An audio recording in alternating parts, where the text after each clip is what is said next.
Welcome to Nova, where real stories meet real success. Today, I'm sharing my journey from being completely broke to earning $10,000 a month. No get-rich-quick gimmicks, just strategy, discipline, and lessons learned the hard way.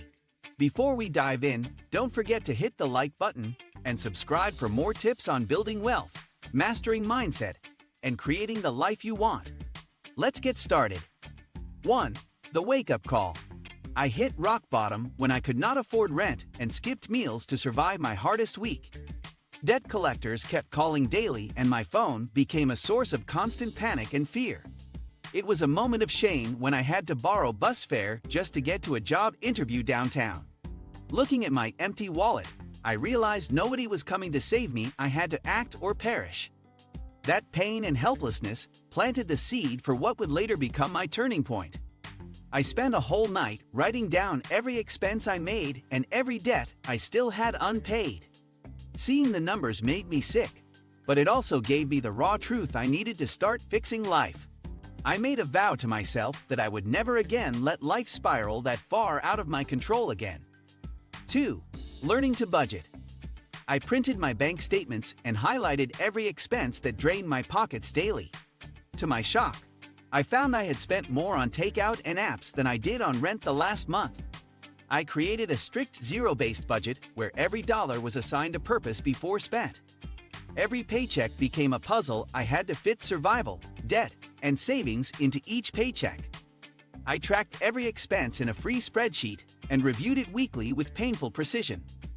At first, it was hard saying no to friends, parties, and cravings, but I stayed committed daily. I prioritized needs like food and rent, and eliminated things like subscriptions and random buys. If I wanted to buy something fun, I made myself wait 72 hours most of the time. I lost interest. 3. Side hustle grind. I started freelancing on weekends doing odd gigs like writing blogs and editing short videos. At first, I made pennies per hour, but I was gaining skills that would lead to bigger payouts. I told myself that every dollar earned was a vote for my future, so I kept working tirelessly. I joined forums, watched tutorials, and improved my skills to offer more valuable services. Slowly, I raised my rates as clients returned and referrals started trickling into my inbox. I sacrificed weekends and late nights, but I saw my side hustle income steadily increase monthly. Some days were discouraging. Rejections, late payments, and burnout made me want to quit. But I reminded myself that every struggle was part of the climb and not a reason to stop. After 6 months, my side hustle started generating more than my part-time job ever did. 4. Crushing my debt. I listed every debt I owed, from credit cards to payday loans, and ranked them by balance. My first goal was paying off the smallest one to gain momentum and feel a quick victory. Every spare dollar from budgeting and side hustles went toward knocking off that first debt. Once the first balance hit zero, I gained confidence and poured more into the next in line. I celebrated each paid-off balance with a small budget-friendly reward to stay motivated. I called creditors and negotiated lower interest rates or settlement offers when I could. I stopped using credit entirely and removed every temptation to slide back into bad habits. Seeing those balances shrink gave me clarity, focus, and a stronger drive to keep attacking. Within 1 year, I had cleared nearly 90% of my total debt and felt freer than ever. 5. Investing in myself. I used my first savings to buy books, attend webinars, and study online business strategies. I avoided get-rich-quick schemes and focused instead on timeless skills like copywriting. The more I learned, the more I realized how much I had to unlearn from school and past habits. I created a learning routine, studying every day for 1 hour without distractions or delay. Instead of Netflix, I consumed financial podcasts and read case studies of successful people. Self-investment began shaping my identity and raised my standards for what I accepted daily. Knowledge gave me confidence to pitch better clients and demand higher compensation too. I started teaching others what I knew and built authority in communities and online groups. People began to see me not just as a worker, but as a thinker and problem solver for hire. 6. Building streams of income.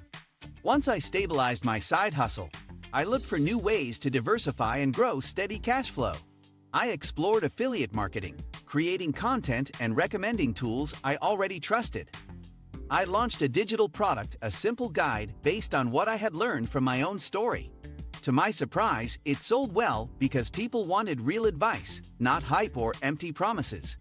I then created a low-cost membership group to offer value and build recurring monthly income. Each stream started small, but I focused on growing them slowly and keeping costs very low. I automated what I could and reinvested profits into better tools, ads, and process upgrades. Instead of chasing trends, I chose strategies that could work for years, not just for a season.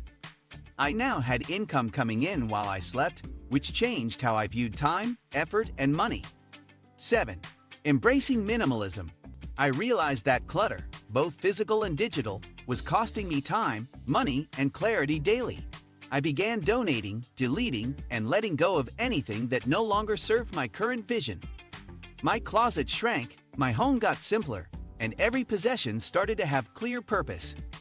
I removed apps from my phone, unsubscribed from email lists, and set digital boundaries too. Spending less became easy when I appreciated simple things and focused on internal peace. Minimalism taught me that owning less gave me more energy to focus on what truly mattered. My budget felt more powerful because I was no longer wasting money on unneeded distractions. The fewer decisions I had to make each day, the more willpower I saved for my big goals. This shift also helped me feel lighter, more focused, and emotionally grounded every morning. 8. Mastering my mindset. Wealth started in my mind long before it showed up in my bank account or client dashboard. I wrote daily affirmations that reminded me of who I was becoming and what I was building. I stopped comparing myself to others and focused only on improving from who I was yesterday. Every failure became feedback, every mistake became a lesson, and every doubt got challenged. I read books on psychology, resilience, habits, and rewiring the subconscious for success. My journal became a space to reflect, release negativity, and plant new empowering thoughts. Gratitude kept me humble, and visualization made me excited for the life I was creating. I spoke my goals out loud and acted as if they were already in motion, even before proof came. 9. Scaling with systems. I reached a point where I could not grow more unless I worked smarter, not just longer hours. I mapped out every process I repeated and asked myself how I could automate or delegate it. I used simple tools to schedule emails, send invoices, and manage tasks without losing time. Templates saved me hours, and batching content helped me stay ahead without daily stress. I hired a virtual assistant to handle customer support, freeing me to focus on creation. At first, I feared giving up control, but systems made my business more stable and scalable. I documented workflows, created training guides, and treated my business like a real company. This structure gave me peace. I could take a break without everything falling apart in chaos. With better systems, I served more people, delivered better results, and avoided burnout. 10. Hitting $10,000 per month. The first time I hit $10,000 in a single month, I cried not from joy, but from deep relief and pride. It was not overnight success, it was months of grind, discipline, and showing up through fear. I remembered the hunger, the shame, and the panic that used to consume my daily existence. Now I was making more in a month than I once made in a full year of part-time labor jobs. That $10,000 was more than money, it was proof that change was possible, no matter where you start. I treated the money with care, saved a large portion, and invested back into growth mindfully. I stayed humble, knowing that consistency mattered more than big flashy one-time results. The journey was not perfect, but it was real, and it was built step by step with intention. If I can go from 0 to 5 figures a month, so can you. It all starts with belief, action, and the right plan. What's one step you're going to take today toward your own breakthrough? Drop it in the comments. And if this story lit a fire in you, like the video and subscribe to Nova for more real strategies to build the life you deserve. See you in the next one.